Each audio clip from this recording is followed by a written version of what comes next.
Hello everyone, it is time for another Grand Cat review. I am the Grand Cat, and today we are going to be reviewing the Teenage Mutant Ninja Turtles Super Shredder, and this is the Shadow Master version. Of course, this is from the second live action movie, The Secret of the Ooze. The box is very, very shiny. It's a very, very cool looking box. Even the top of it is all nice and shiny in foil, and it also has a openable window which has this very cool image of the figure on the inside, and of course the figure on the other one, which unfortunately the head is just being cut off there. So I'm going to try and show that on camera as well. So he comes with his pike. The pike is never actually used in the movie, but he does have the mutagen canister. He comes with various alternate hands, and this, most famously, was the role played by Kevin Nash, because Kevin Nash was legitimately in the 7 foot tall range. People don't know whether he's actually 7 foot tall, because a lot of wrestling likes to, make up kind of things like that. There's rumours that Big Show is 7 feet tall, but that Kevin Nash is only like 6'10" and such. But I mean, whether you're 6'10" or whether you're 7 foot tall, in comparison to someone the height of me, who is 5'5" or 5'6", depending on what day you ask me, that is pretty damn gigantic. So we have cut open the top here. We're going to open this out, I hope. We're going to try and keep the box nice. And I can already see that I've accidentally made some dents in the top part there, just from opening it, so I can try not to do that. So there we go. And the inside of the box is a sort of textured, kind of half shiny sort of thing. It doesn't seem to want to leave here, so maybe I can just show the camera a little bit through this way. So there's not an awful lot going on the inside of the box there, but the figure is what we're really looking for. Now there's 3 different versions of Super Shredder that you can get. This is the Shadow Master version, and it's a darker tone version. I think this is the second of the 3 figures. There was the original one, which he was more kind of the colours of the original Shredder, and the second one is obviously the more darker version, because he's only in one scene. He's only in the entire show for about 5 minutes, and he just gets completely destroyed by bringing down a pier on top of himself.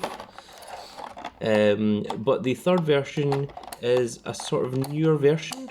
It's got slightly different. It's got a different belt, and it's got different other parts like that on it.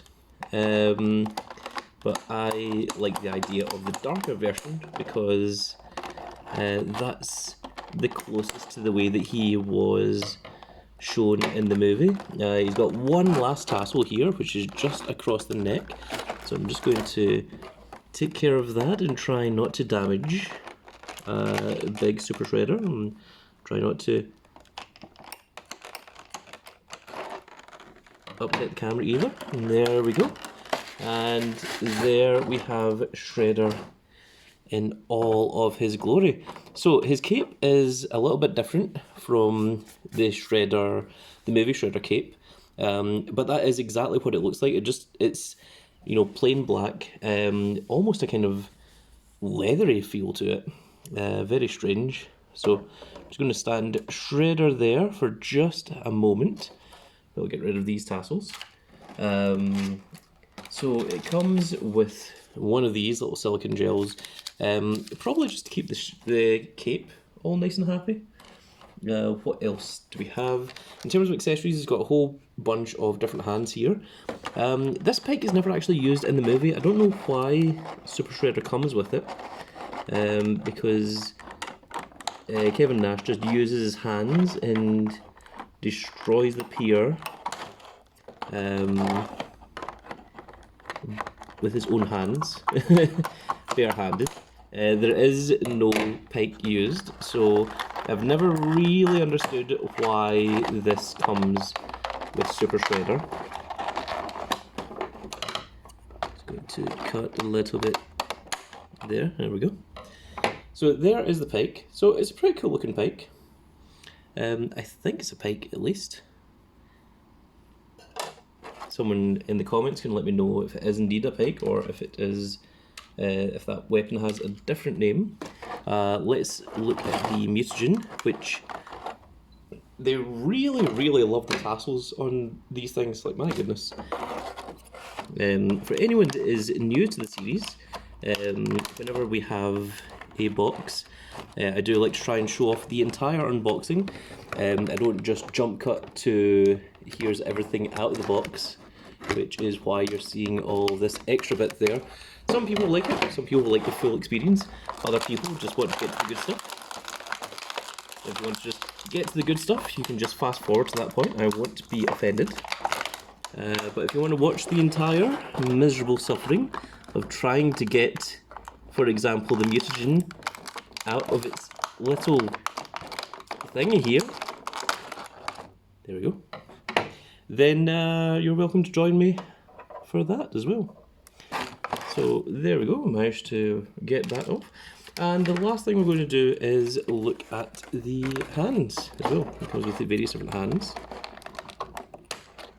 So in the movie, what happens is Shredder has more of the mutagen vial, which he doesn't intend to use it on himself. He's just going to create lots more mutants, and the turtles blast him with music. They put the volume all the way up to full, and it blasts Shredder out of the rave that they're in. It's fairly ridiculous if you haven't seen the movie. I just realised what I was trying to explain there. Let's just move the camera up a tiny bit so that we can get Shredder in all of his glory in there. So there we go. So the alternate hands that it comes with are two open grip palms, and you can see that it's got a lot of texture to the hands here. Let's see if we can zoom in that. You know, like, it's almost like kind of Joker, you know, like he's been mutated. We have two gripping hands, which presumably are for the pike or the spear. He also has a separate gripping hand that is more outwards, so maybe this is like a larger one, you know, for the mutagen or something, possibly. Let's see, that looks like a pretty good grip there. So maybe that is what the purpose of this is. I can't remember what TGRI stands for.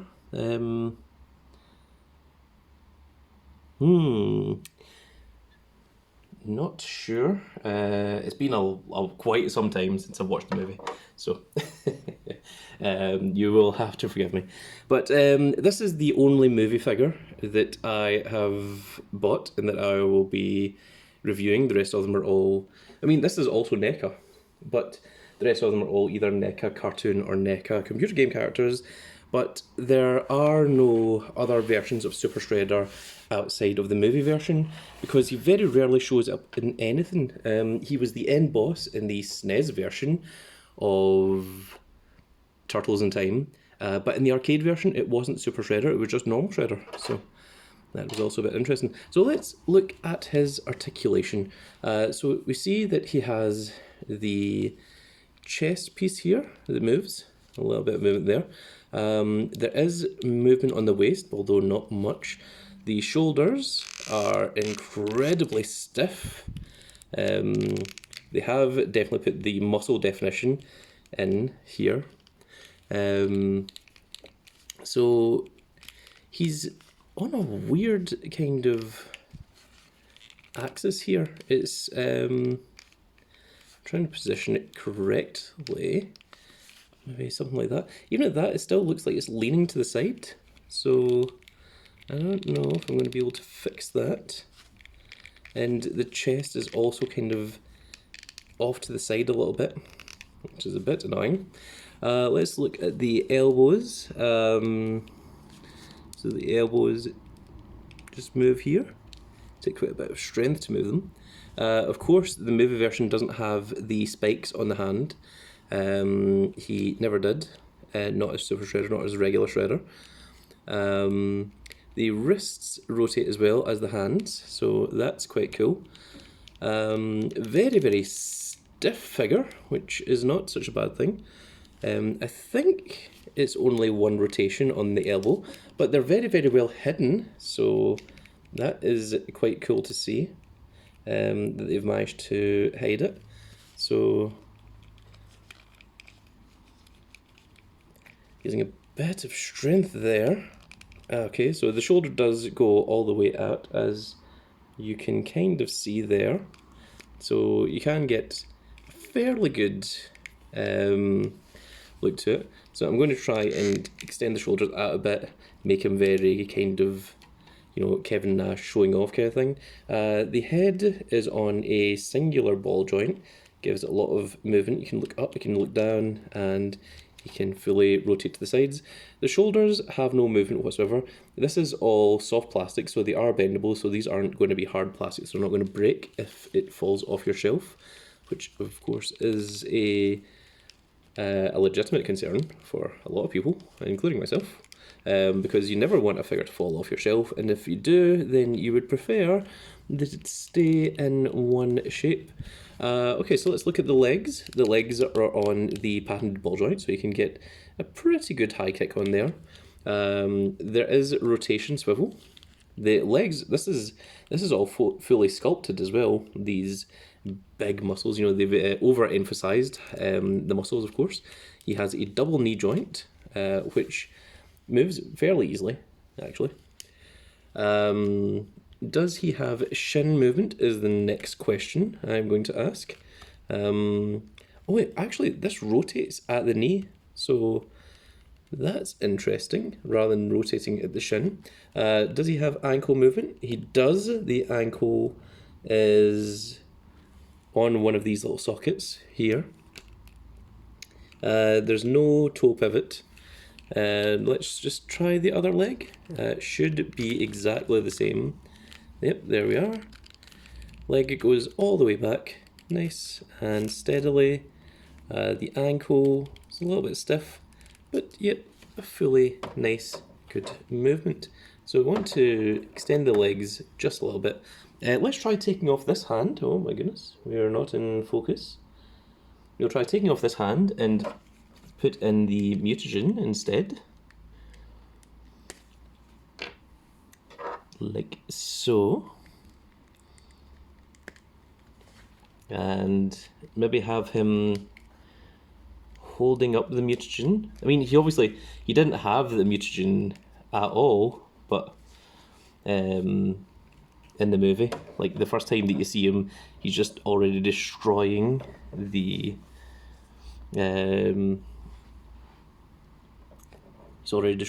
dock. But there we go. So I don't think I'm going to pose Shredder with this, because he never actually had it in the movie, so not sure what I'm going to do with this, but I think this is the way that Shredder is going to look on my shelf. I really like the detail on him. There's a lot of detail, especially, see if you check out the head here, you can see that all this, if the camera would focus, if it would focus please camera, there we go, you can see that this is all individually, you know, these are all individual little pieces. He obviously has the ridiculous amount of spikes, as if like the entire arm are all mutated as well. He's got a fantastic looking face where he's got like the big wide eyes, you know, typical overselling wrestler Kevin Nash. The muscle definition looks absolutely fantastic, you know, right all the way down, the giant leg muscles and everything as well. Honestly, I think the figure looks a bit better than what the suit did in the actual movie itself. So there you go. The only problem is with having it on its side, the chest doesn't match up with the abs. So maybe you would have to do something along the lines of that to have him look a little bit better, holding up the mutagen.